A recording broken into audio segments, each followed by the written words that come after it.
সেইটার অভিযোগে দুটো মামলা। আরেকটি মামলা ছিল জুলাই মাসের গণ অভ্যুত্থান বা বিপ্লব চলাকালীন সময়ে রামপুরা এলাকায় গুলি করে যে মানুষ হত্যা করা হয়েছিল সেটার ব্যাপারে আরেকটি মামলা ছিল। এই তিনটি মামলায় 8ই অক্টোবর ফরমাল চার্জ দাখিল হয়ে আসামিদের বিরুদ্ধে গ্রেপ্তারি পরোয়ানা জারি হয়েছিল।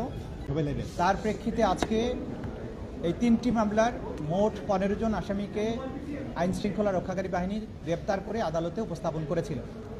গুমের দুটো মামলার মধ্যে একটি মামলা ছিল র্যাপিড অ্যাকশন ব্যাটালিয়নের পরিচালিত যে বন্দিশালা ছিল টিএফআই সেল, সেইখানে কিছু বন্দীকে আটক করে রাখা 2016 সাল থেকে 2024 সাল পর্যন্ত টোটাল 14 জন বন্দীকে সেখানে গুম করে রাখার অভিযোগে যে মামলাটি ছিল সেখানে 10 জন আসামিকে হাজির করা হয়েছিল।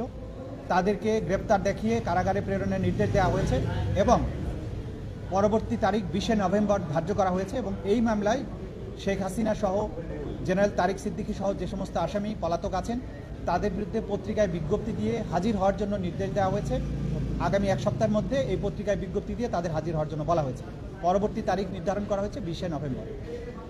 দ্বিতীয় যে মামলাটি ছিল সেটি হচ্ছে জেআইসি অর্থাৎ জয়েন্ট ইন্টারোগেশন সেল পরিচালিত বন্দিশালায় বেশ কয়েকজন ভিকটিমকে 2016 থেকে 2024 সালের আগস্ট পর্যন্ত 5ই আগস্ট পর্যন্ত যাদেরকে বন্দি করে রাখা হয়েছিল 24 জন।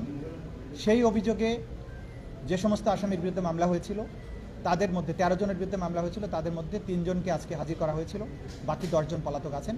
আদালত তাদেরকেও গ্রেপ্তার দেখিয়ে কারাগারে প্রেরণ করতে বলেছেন এবং আগামী 20শে নভেম্বর ওই মামলারও পরবর্তী তারিখ নির্ধারণ করেছেন এবং একইভাবে পলাতক আসামিদের বিরুদ্ধে পত্রিকায় বিজ্ঞপ্তি প্রকাশের নির্দেশ দিয়েছেন 7 দিনের সময় দিয়ে।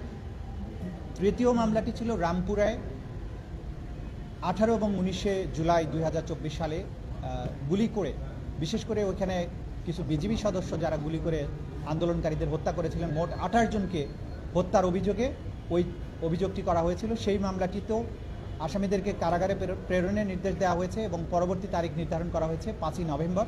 এবং সেই মামলাতেও যারা পলাতক আছেন 2 জন পলাতক আছেন 4 জন আসামির মধ্যে, সেই 2 জনের বিরুদ্ধে পত্রিকায় বিজ্ঞপ্তি প্রকাশের জন্য নির্দেশ দেওয়া হয়েছে। আগামী 5ই নভেম্বর পরবর্তী তারিখ নির্ধারণ করা হয়েছে।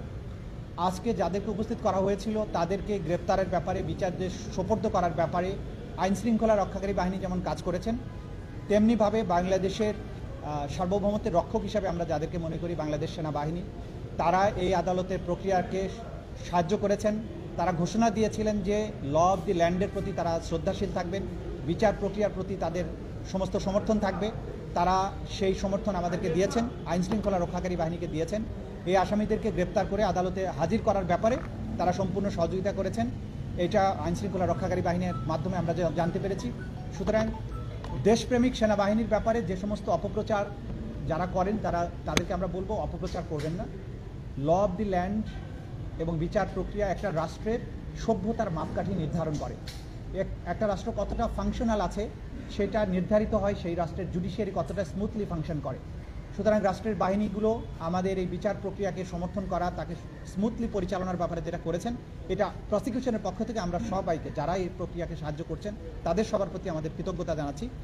তারা যেমন জুলাই আগস্টে নিরস্ত্র ছাত্র জনতার উপরে যে পরিচালিত হত্যাযজ্ঞের সময় তারা যেমন রুখে দাঁড়িয়েছিলেন বা মাঝখানে ভূমিকা পালন করেছিলেন, যেটা জাতি স্মরণ করে, একইভাবে এই যে বিচার প্রক্রিয়া, গুমের বিচার প্রক্রিয়ার ক্ষেত্রেও তারা তাদের সহযোগিতা করছেন, আইনের প্রতি তাদের শ্রদ্ধা দেখিয়েছেন। এটাও আমরা এই আজকের এই সময়ে আমরা উল্লেখ করতে চাই। এই পর্যন্ত আজকের আমাদের বক্তব্য ছিল। Thank you. ওনাদেরকে আইন শৃঙ্খলা রক্ষাকারী বাহিনী গ্রেপ্তার করে আজকে আদালতে উপস্থিত করেছে। তারা এখন যেহেতু আজকে আইনজীবীরা হাজির হয়ে তাদের পক্ষে ওকালতনামায় স্বাক্ষরের অনুমতি নিয়েছেন, তারা বলেছেন জামিনের আবেদন করতে চান। আদালত বলেছেন যেহেতু জামিনের আবেদন একটা প্রক্রিয়ার ব্যাপার আছে, প্রথমে ওকালতনামায় তারা সিগনেচার নেবেন, তারপরে নিয়মিতভাবে আবেদন করবেন। আদালত বলেছেন যে আবেদন থাকলে আপনারা রেজিস্ট্রার অফিসে আইন অনুযায়ী দাখিল করবেন, পরবর্তী তারিখে যদি কোনো আবেদন থাকে তখন সেটা তারা শুনানি আর কোনো আবেদনই আজকে দাখিল হয়নি। তারা মৌখিকভাবে আসামিদের সাথে কথা বলার বা প্রিভিলেজ কমিউনিকেশনের জন্য আবেদন করেছিলেন, আদালত সেটা মঞ্জুর করেছেন। বাকি যে সমস্ত আবেদন তারা ফাইল করার কথা সেটা যথাযথ প্রক্রিয়ায় ওনারা দাখিল করবেন, করলে তখন প্রক্রিয়া অনুযায়ী সেটা শুনানি আইন অনুযায়ী তাদের স্ট্যাটাস নির্ধারিত হবে। আপনারা জানেন যে আন্তর্জাতিক অপরাধ ট্রাইব্যুনালের আইন সর্বশেষ সংশোধিত হয়ে সর্বশেষ যে পর্যায়ে আছে সেখানে যেভাবে বলা আছে যে আসামি গ্রেপ্তার হলে তাদের কি স্ট্যাটাস হবে, আইন নির্ধারিত পন্থায় সেটা নির্ধারিত হবে।